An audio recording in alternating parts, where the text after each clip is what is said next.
నమస్తే, welcome to V digital news. ముందుగా headlines. వివిధ శాఖలకు కీ పర్ఫార్మెన్స్ ఇండికేటర్లను నిర్దేశించిన సీఎం చంద్రబాబు. పనితీరు అంచనా వేసేలా స్కోరింగ్ విధానం అమలు చేయాలని నిర్ణయం. మున్సిపల్ ఆస్తుల ప్రైవేటీకరణ జరుగుతోందంటూ జరుగుతున్న ప్రచారం అవాస్తవమన్న మంత్రి నారాయణ. అర్బన్ ఛాలెంజ్ ఫండ్ ద్వారా రాష్ట్రంలో భారీ స్థాయిలో మౌలిక వసతులు కల్పిస్తున్నామని వెల్లడి. 2 లారీల్లో తీసుకువెళ్తున్న 70 లక్షల విలువైన గంజాయిని స్వాధీనం చేసుకున్న బెజవాడ పోలీసులు. ఆర్థిక వ్యవహారాల పర్యవేక్షణకు ఏఐ టాస్క్ ఫోర్స్ ఏర్పాటు చేయాలని ముఖ్యమంత్రి చంద్రబాబు ఆదేశించారు. 2047 స్వర్ణాంధ్ర లక్ష్యాలకు అనుగుణంగా డేటా డ్రివెన్ గవర్నెన్స్ పై ప్రత్యేక దృష్టి పెట్టాలన్నారు. రియల్ టైంలో ఆర్థిక వ్యవహారాల పర్యవేక్షణకు ఏఐ టాస్క్ ఫోర్స్ ఏర్పాటు చేయాలన్నారు.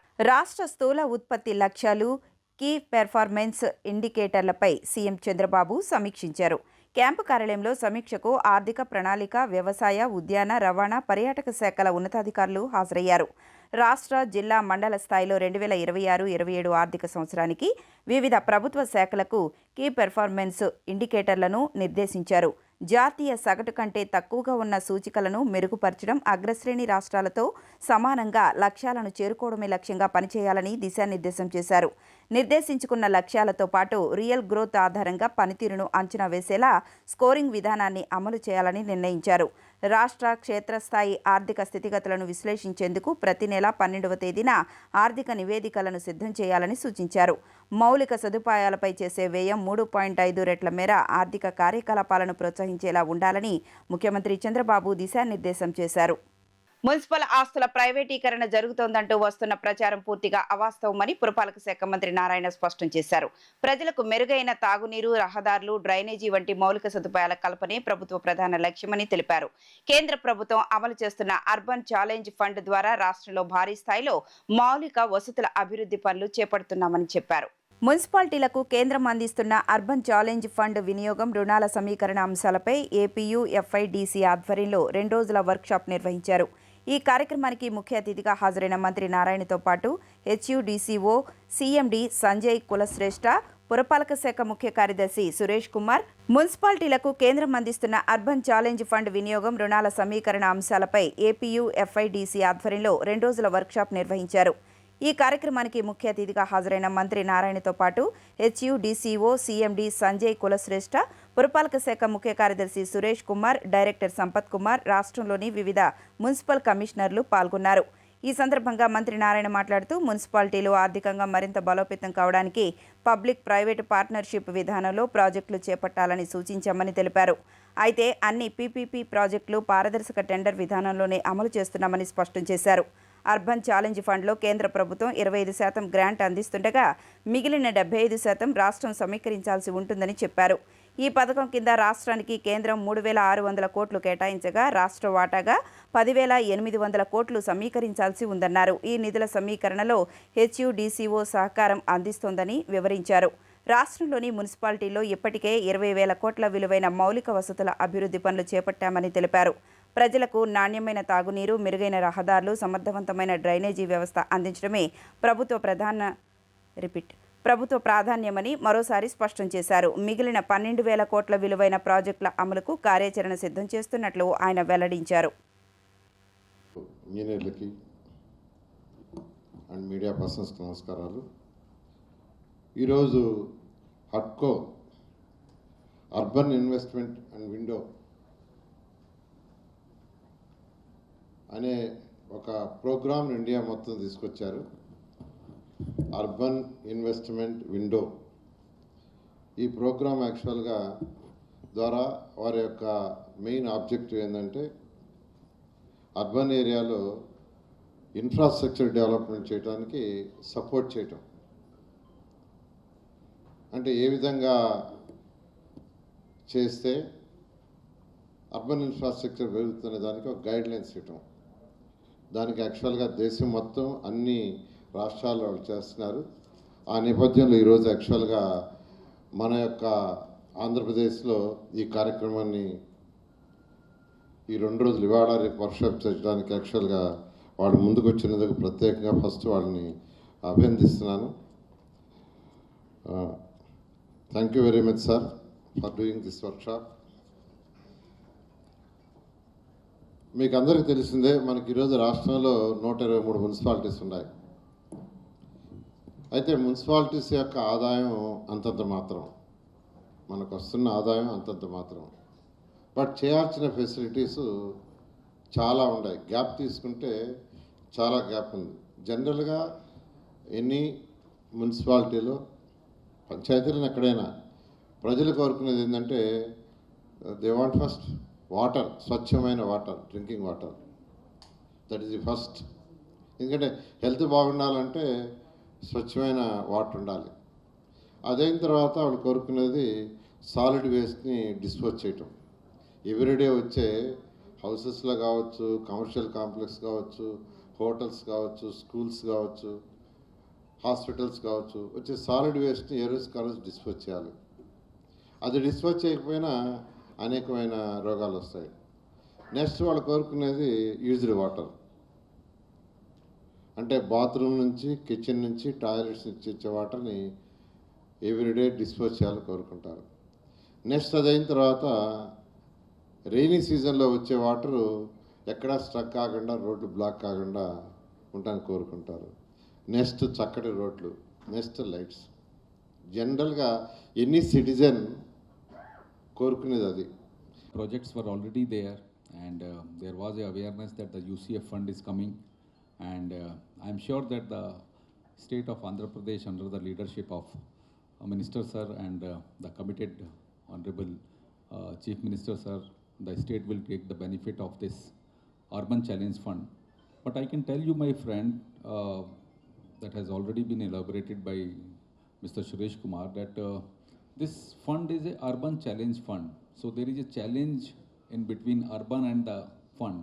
So this challenge will remain there at all the stages of the development of the projects, starting from the identification of the projects, conceptualizing the projects.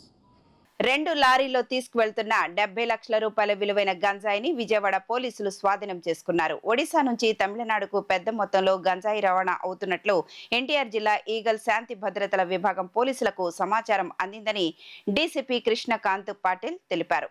Police commissioner కార్యాలయంలో ఏర్పాటు చేసిన విలేకరుల సమావేశంలో DCP Krishnakant Patil మాట్లాడుతూ Patamata CI Pavan Kishore, eagle CI Ravindra సిబ్బందితో నిడమానూరు వద్ద మంగళవారం తెల్లవారుజామున తనిఖీలు చేపట్టగా ఓ లారీలో సరుకు దొరికింది. డ్రైవర్ను విచారించగా మరో లారీలోనూ గంజాయి ఉన్నట్లుగా తెలిపారు. మొత్తం 2 లారీలు కలిపి 70 లక్షల విలువైన 140 కిలోల గంజాయిని వారు స్వాధీనం చేసుకున్నారు. నిందితులు సెల్వం, ప్రదీప్లను అరెస్టు చేశారని ముందుగా మన ప్రెస్ మిత్రులకి ఈరోజు మన ఈగిల్ టీమ్స్, మన ఎన్టీఆర్ కమిషనరేట్ పోలీస్ వారు అర్లీ అవర్స్లో 140 kgs గాంజా సీజ్ చేయడం జరిగింది. దాని టోటల్ వర్త్ వచ్చేసి 70 లక్షలు. ఈ గాంజా వచ్చేసి మనకి ఒడిస్సా నుంచి లారీలో ట్రాన్స్పోర్ట్ అవుతుండే టు తమిళనాడు. సో దీని మీద మన ఈగిల్ టీమ్స్ వాళ్ళ ఇంటెలిజెన్స్ టెక్, ఇంకా హ్యూమన్ ఇంటెలిజెన్స్ యూస్ చేసుకొని దీన్ని ట్రాక్ చేయడం జరిగింది. ఆ ఇన్ఫర్మేషన్ లోకల్ పోలీస్తో షేర్ చేయడం వల్ల మా పటమట ఇన్స్పెక్టర్ కిషోర్, అదేవిధంగా ఈగిల్ ఇన్స్పెక్టర్ రవీంద్ర స్పాట్ మీద ఉండి వెహికల్ని ఆపడం జరిగింది. వెహికల్ని అప్పుడు ఆపి చెక్ చేసినప్పుడు వెహికల్లో 140 kgs, మీరు చూస్తున్నారు అక్కడ ప్యాకెట్స్, 2 kgs ప్యాక్స్లో 70 ప్యాక్స్ ఉండడం జరిగింది. అదేవిధంగా 2 అక్యూస్ని కూడా అరెస్ట్ చేయడం జరిగింది. వాళ్ళ పేరు వచ్చేసి సేలం, తమిళనాడు నుంచి 39 years. ఇంకో అక్యూస్డ్ పేరు T Pradeep, 36 years, Dharmapuri district నుంచి. అదేవిధంగా వీళ్ళని ఇంట్రాగేషన్ చేయడం జరిగింది. ఇంట్రాగేషన్ చేసిన తర్వాత ఇంకా దీంట్లో ఇంకా 3 ఇన్వాల్వ్ ఉన్నారు. వాళ్ళ పేర్లు కూడా, వాళ్ళని కూడా ఐడెంటిఫై చేయడం జరిగింది. వాళ్ళని కూడా వైజాగ్లో పికప్ చేయడం జరిగింది. ఇక్కడ నుంచి టీం వెళ్ళింది, ఈగిల్ టీము, అదే మన పటమట టీం వెళ్ళింది. వాళ్ళని కూడా పిక్ చేసడం జరుగుతుంది.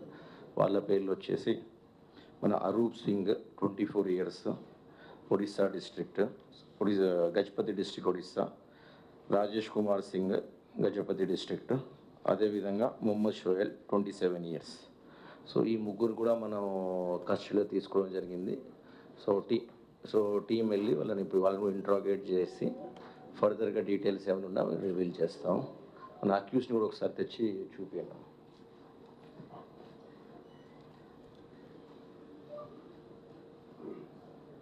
వైసీపీ అధినేత జగన్ మహిళల సమస్యలపై చేసిన వ్యాఖ్యలపై రాజ్యసభ సభ్యుడు టీడీపీ నేత సానా సతీష్ తీవ్ర స్థాయిలో విరుచుకుపడ్డారు. సొంత తల్లిని చెల్లిని వెన్నుపోటు పొడిచిన జగన్ మహిళల గురించి మాట్లాడడం అత్యంత విడ్డూరంగా నైతికత లేని చర్యగా ఉందని మండిపడ్డారు. జగన్ 5 ఏళ్ల పాలనలో జరిగిన కొన్ని వాస్తవాలను ఆయన ఈ సందర్భంగా గుర్తు చేశారు. వైసీపీ అధికారంలో ఉన్న కాలంలో జగన్ 11 మందిని రాజ్యసభకు నామినేట్ చేశారని, అయితే ఆ 11 సీట్లలో ఒక్కటంటే ఒక్క సీటు కూడా మహిళకు కేటాయించలేదని ఆయన ధ్వజమెత్తారు. ఆయన తల్లి వైఎస్ విజయమ్మ విశాఖపట్నం లోక్సభ స్థానంలో ఓడిపోయేలా చేశారని, ఆ తర్వాత ఆమెతో బలవంతంగా పార్టీ నుంచి రాజీనామా చేయించారని ఆరోపించారు. పెయిడ్ మీడియా ద్వారా మహిళలపై విషపూరిత ప్రచారాలు చేయించడమే జగన్ నైజమని విమర్శించారు. తన సొంత చెల్లిని తల్లిని మోసం చేసిన వ్యక్తి ఇక రాష్ట్రంలోని మహిళల సంక్షేమం గురించి ఎలా మాట్లాడగలరని ఆయన నిలదీశారు. మహానాడు వేదికగా మంత్రి నారా లోకేష్ రాబోయే ఎన్నికల్లో మహిళలకు 33% సీట్లు కేటాయిస్తామని ప్రకటించిన విషయాన్ని ప్రస్తావించారు. లోకేష్ తీసుకున్న ఈ నిర్ణయం జగన్ను తీవ్రమైన ఆత్మరక్షణలో పడేసిందని, ఇప్పుడు ఆయనకు ఏం చేయాలో పాలుపోని నిస్సహాయ స్థితి ఏర్పడిందని ఆయన ఎద్దేవా చేశారు. ఒక అబద్ధపు పత్రికలో మహిళలకు స్థానం ఇవ్వలేదు అని రాయటం చాలా ఆశ్చర్యకరం వేసింది. ఆ పత్రిక ఓనరు గత 5 సంవత్సరాలుగా 11 మందికి రాజ్యసభ సభ్యులనిచ్చి ఒక్క మహిళకు ఇవ్వనోళ్ళు ఈవేళ ఇటువంటి కామెంట్ చేయటం ఆశ్చర్యకరంగా ఉంది. సొంత తల్లిని చెల్లిని వెన్నుపోటు పొడిచిన వాళ్ళు మహిళల గురించి మాట్లాడటం చాలా వెటకారంగాను ఆశ్చర్యంగానూ ఉంది. అదే మా తెలుగుదేశం పార్టీ జాతీయ వర్కింగ్ ప్రెసిడెంట్ మొన్న మహానాడులో కేంద్ర ప్రభుత్వం ఇచ్చినా ఇవ్వకపోయినా 33% మేము మహిళలకు రిజర్వేషన్ ఇస్తాం అని చెప్పి క్లియర్గా రాజకీయ రిజర్వేషన్ గురించి వ్యక్తపరిచినప్పుడు మీరు దాన్ని సపోర్ట్ చేయటం కాకుండా మీ ఆలోచన ఏంటో కూడా చెప్పలేని పొజిషన్లో మీరుండి ఈవేళ మహిళలకు రాజ్యసభ టికెట్ ఇవ్వలేదు అని చెప్పడం, ఏదో ఒక్కొక్కళ్ళ మీద ఒక రకంగా కామెంట్లు చేయటం మీ చేతకానితనానికి నిదర్శనంగా భావిస్తున్నాం. తెలుగుదేశం పార్టీ వర్కింగ్ ప్రెసిడెంట్ మా నాయకుడు లోకేష్ గారు 33% మహిళలకు రిజర్వేషన్ ఇస్తారని మహానాడు సాక్షిగా తెలియజేశారు. దాని మీద మీ పార్టీ యొక్క స్టాండ్ ఏంటో మీరు తెలియజేయలేదు. మీరు మహిళలు మోసం చేద్దామనుకుంటున్నారా, లేక మేము చెప్పిన 33% మీరు సమర్థిస్తున్నారా? మీరు మీ వెర్షన్ తెలియజేయడానికి కూడా మీరు వెనకంజ వేస్తున్నారు. అదేవిధంగా మీరు మహిళల పట్ల మీకు ఏ విధమైన భావం ఉందో, మహిళల పట్ల మీకు ఏ విధమైన గౌరవం ఉందో, మీ తల్లిగారిని ఓడిపోయే వైజాగ్ సీట్లో నుంచోబెట్టినప్పుడు ఆవిడ్ని స్టేజ్ మీద ఏడుస్తా బయటికి వెళ్ళిపోయినప్పుడు పదవిలోని తీసినప్పుడు మీ చెల్లిగారిని మోసం చేసినప్పుడు ఇటువంటివన్నీ కూడా నీకు మహిళల మీద ఏ విధమైన గౌరవం ఉందనేది తెలుస్తుంది. విశాఖ స్టీల్ ప్లాంట్ ఘటనపై వైసీపీ అనవసర రాజకీయాలు చేస్తోందని మంత్రి నారాయణ విమర్శించారు. ప్రజలను రెచ్చగొట్టే విధంగా శవ రాజకీయాలు చేయడం మానుకోవాలని హితవు పలికారు. ఇలాంటి రెచ్చగొట్టే చర్యలు మానుకోకపోతే 2029 ఎన్నికల్లో వైసీపీకి ప్రజలు తిరిగి గుణపాఠం చెప్తారని ఆయన హెచ్చరించారు. తెలుగుదేశం పార్టీ కేంద్ర కార్యాలయంలో జరిగిన గ్రీవెన్స్లో మంత్రి నారాయణ పాల్గొన్నారు. పార్టీ కార్యకర్తలు ప్రజల నుంచి అర్జీలు స్వీకరించారు. ఈ సందర్భంగా ఆయన మాట్లాడుతూ విశాఖ స్టీల్ ప్లాంట్ ఘటనపై ప్రభుత్వం వెంటనే స్పందించిందని అన్నారు. తిరుపతిలో జరగాల్సిన కూటమి కార్యక్రమాన్ని ప్రభుత్వం రద్దు చేసిందని గుర్తు చేశారు. బాధితులకు వైద్యం సహాయ చర్యలపై ప్రభుత్వం దృష్టి సారించిందని అన్నారు. సీఎం, డిప్యూటీ సీఎం లోకేష్, మంత్రులు ఘటనపై ప్రత్యేక దృష్టి పెట్టారని వివరించారు. ఈ ఘటనపై వైసీపీ అనవసర రాజకీయాలు చేస్తోందని మంత్రి నారాయణ విమర్శించారు. ప్రజలను రెచ్చగొట్టే విధంగా శవ రాజకీయాలు చేయడం మానుకోవాలని ఆయన హితవు పలికారు. ఇలాంటి రెచ్చగొట్టే చర్యలు మానుకోకపోతే 2029 ఎన్నికల్లో వైసీపీకి ప్రజలు తిరిగి గుణపాఠం చెబుతారని హెచ్చరించారు. గ్రీవెన్స్ సెల్కు 56 మంది ఫిర్యాదుదారులు వచ్చారని, వారిలో 60% పైగా రెవెన్యూ సమస్యలు దృష్టికి తెచ్చారని తెలిపారు. గత ప్రభుత్వం రెవెన్యూ 1వ ఆకుల వల్ల వచ్చిన సమస్యలను సంబంధిత కలెక్టర్లకు, అధికారులకు పంపామని తెలియజేశారు.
కూటమి ప్రభుత్వం విజయవంతంగా పూర్తి చేసిన డిఎస్సిపై వైసీపీ అబద్దాల ఫ్యాక్టరీ నడుపుతోందని తెలుగుదేశం పార్టీ ఎమ్మెల్సీ కంచెర్ల శ్రీకాంత్ తీవ్రస్థాయిలో ధ్వజమెత్తారు.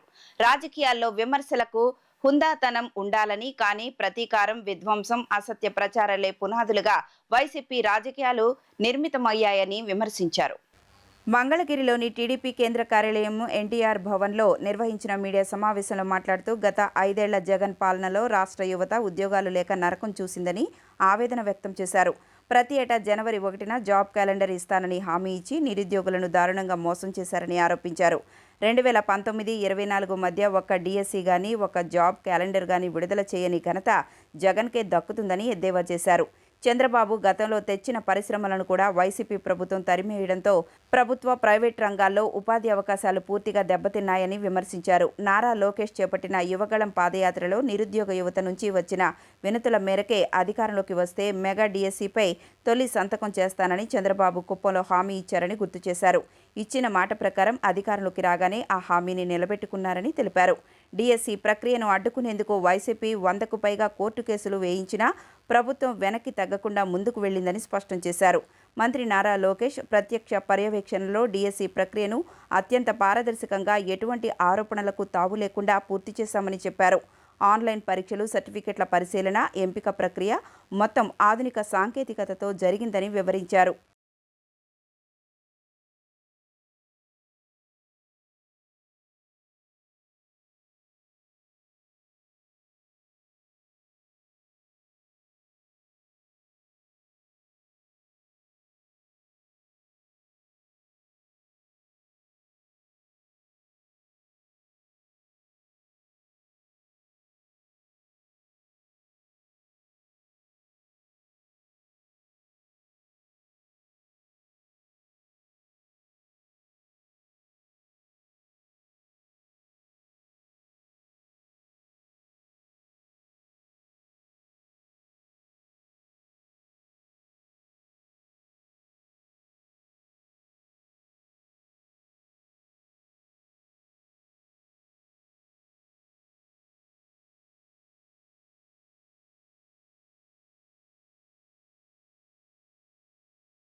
రొయ్యల రైతుల సంక్షేమానికి, ఆక్వాకల్చర్ రంగ అభివృద్ధికి ప్రభుత్వం కట్టుబడి ఉందని మంత్రి అచ్చెన్నాయుడు అన్నారు.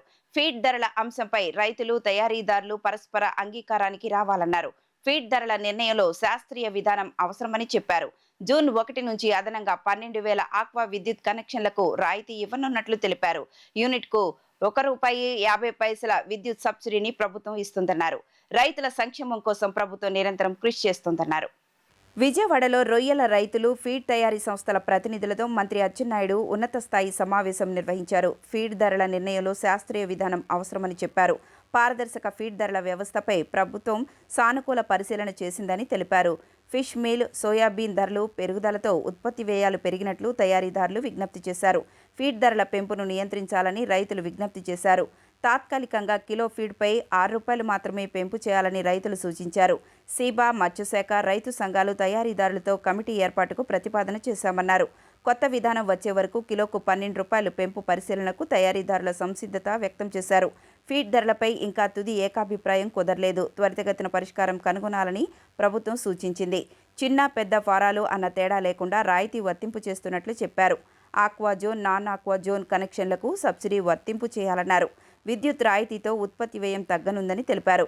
ఆక్వాకల్చర్ రంగ పోటీతత్వ సామర్థ్యాల పెంపుపై ప్రభుత్వం దృష్టి పెట్టిందన్నారు. రైతుల సంక్షేమం కోసం ప్రభుత్వం నిరంతరం కృషి చేస్తోందని అన్నారు. యోగాంధ్ర 2026లో భాగంగా ప్రజా ఉద్యమంగా ప్రత్యేక కార్యక్రమాలు నిర్వహిస్తున్నామని, స్వర్ణాంధ్ర, ఆరోగ్యాంధ్ర లక్ష్యంగా ముందడుగు వేస్తున్నామని, ఈ బృహత్తర కార్యక్రమంలో ప్రతి ఒక్కరూ భాగస్వాములు కావాలని కలెక్టర్ డాక్టర్ జి. లక్ష్మీశా పిలుపునిచ్చారు. జిల్లాలో దాదాపు 10,000 మంది యోగా ట్రైనర్లు ఉన్నారని, వీరి శిక్షణ కార్యక్రమాలను ప్రజలు సద్వినియోగం చేసుకోవాలన్నారు. రోజు 45 నిమిషాల పాటు యోగాను అభ్యసిస్తే జీవన శైలి వ్యాధుల నుంచి దూరంగా ఉండొచ్చని, 60 నుండి 70% వరకు ఆరోగ్య ప్రయోజనాలు పొందవచ్చునని వివరించారు.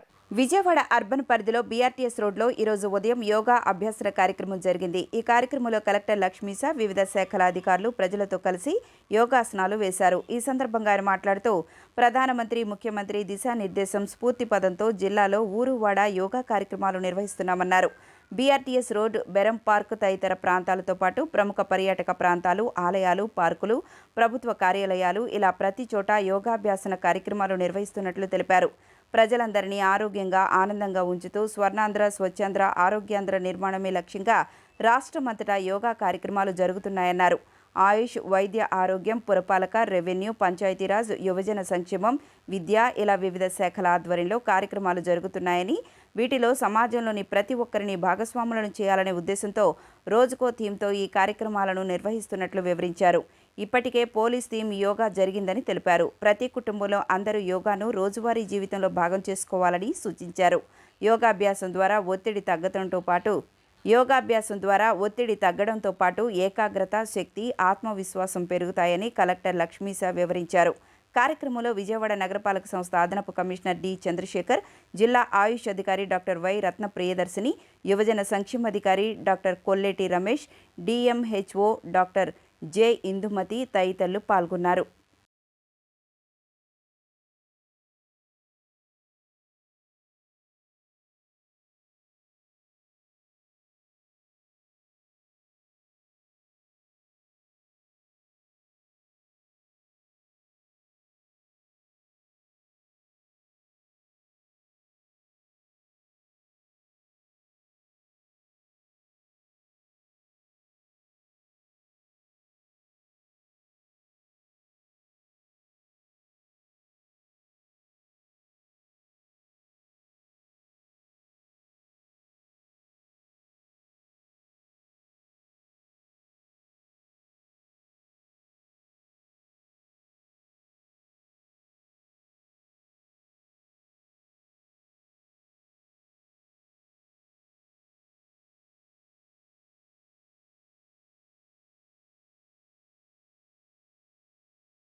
వార్తలు ముగించే ముందు హెడ్లైన్స్ మరొకసారి. వివిధ శాఖలకు కీ పర్ఫార్మెన్స్ ఇండికేటర్లను నిర్దేశించిన సీఎం చంద్రబాబు. పనితీరు అంచనా వేసేలా స్కోరింగ్ విధానం అమలు చేయాలని నిర్ణయం. మున్సిపల్ ఆస్తుల ప్రైవేటీకరణ జరుగుతోందంటూ జరుగుతున్న ప్రచారం అవాస్తవమన్న మంత్రి నారాయణ. అర్బన్ ఛాలెంజ్ ఫండ్ ద్వారా రాష్ట్రంలో భారీ స్థాయిలో మౌలిక వసతులు కల్పిస్తున్నామని వెల్లడి. హెడ్లైన్స్ మరొకసారి. 2 లారీల్లో తీసుకువెళ్తున్న 70 లక్షల విలువైన గంజాయిని స్వాధీనం చేసుకున్న బెజవాడ పోలీసులు. వార్తలు సమాప్తం. నమస్కారం.